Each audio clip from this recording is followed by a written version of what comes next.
Hey folks, so somebody on Reef Central said they would pay to see a YouTube video of my heat exchanger setup here that I made heating my tank with a hot water tank.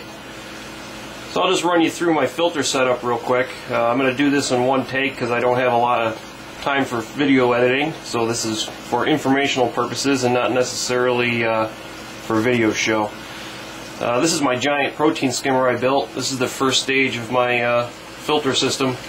My tank is very heavy in fish, not so much coral, so I get a lot of fish wastes and excess food, and this monster pretty much tears everything out of the water that I need it to. This pipe coming in here is the return from the tank. So from there I go into a set of sterilite bins for my sump. The first bin was designed as a bubble separator and a little bit more mechanical filtration. And then the second bin is going to be set up as a fuge. I've got a deep sand bed in there now. And then the third bin is where all my heaters and heating takes place. From there I go into a gigantic Rubbermaid garbage can, and the reason for that is that my filter's in my basement and I've got about 60 feet of 2-inch PVC, and that's the feed line that goes back to the tank. Eventually I'm going to hook up a second pump so that I have a backup, because if my circulator pump fails I lose all the heat in the tank. This is my little top-up water device that does my makeup water. I just got a little float valve in there from Kent Marine. So the real reason the video is to show the heating system I designed. This is pretty much all the guts of it right here. The two lines coming in from here feed off my hot water tank. The hot water comes in this line here and then goes into a bronze circulator pump. It's actually running now. From there I go down into a Honeywell zone valve. This is also all bronze with stainless steel components. You can't use any cast iron parts here because this is your drinking water. You're going to take showers with this water. The free oxygen in the water will rust the cast iron. From there we come down and then actually enter into the tank. Now from here I've got all copper pipe, and then from here I went from copper to brass fittings, and then I used brass compression fittings to hook up to 316L type stainless seamless tubing. I have all this tape and insulation on here to prevent any stray salt spray from hitting the copper. If you want to make copper disappear fast, put salt on it. I'll open up this bin here. The clips are just a safety measure to keep the lids from popping off because there's a lot of water in them.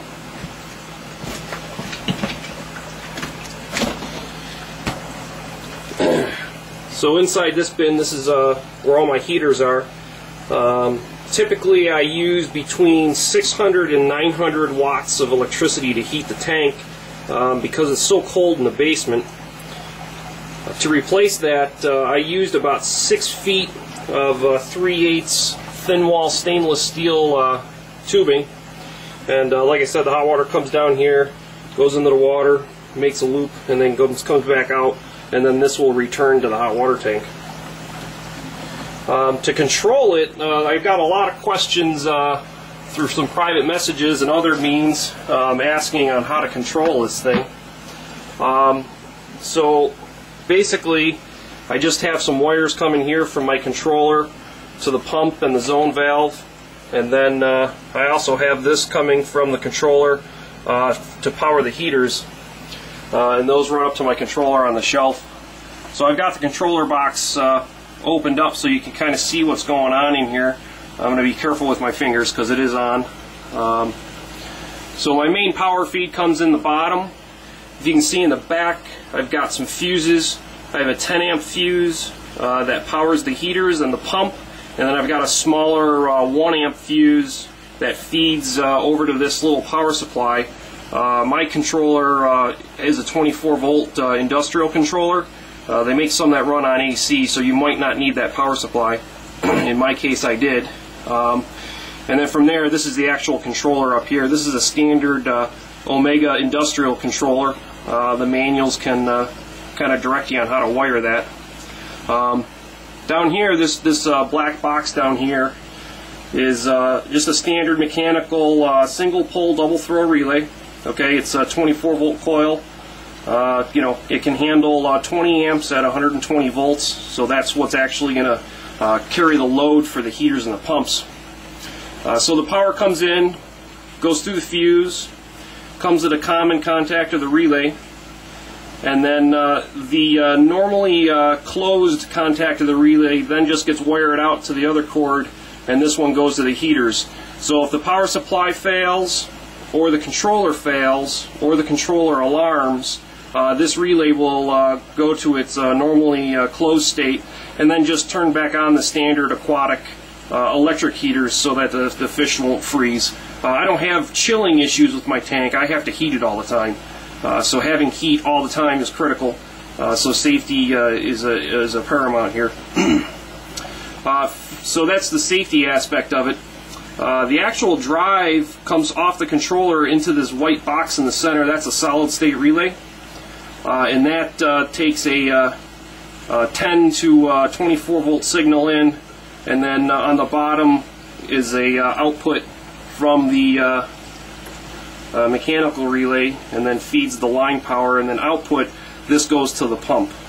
Okay, so this relay only trips if there's an alarm or a dangerous situation.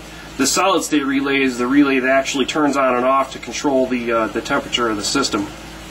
I also have another component in here. This is a 110 volt to 24 volt transformer, and that's to feed the zone valve. My zone valve I bought is a 24 volt coil zone valve. So that's pretty much the guts of the controller. I had pictures of the front panel of it, but this is the standard controller I'm using. Right now it's actually energized and it's heating the system now. This upper switch, I put an alarm buzzer on here so that if the temperature goes out of range, or the temperature sensor shorts or opens and closes, or the power fails on the controller, this alarm will go off. So this is how you turn it on and off.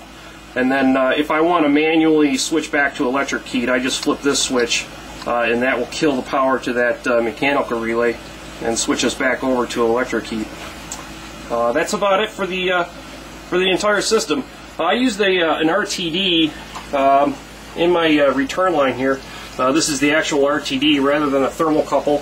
RTDs are a little bit more accurate than thermocouples, so that's the feedback to the tank. I put that upstream of the heaters so that I'm actually controlling the temperature of the display tank and not necessarily trying to control the temperature of just the water in one of my sumps. So there you have it. There's a quick little video for you on what I put together.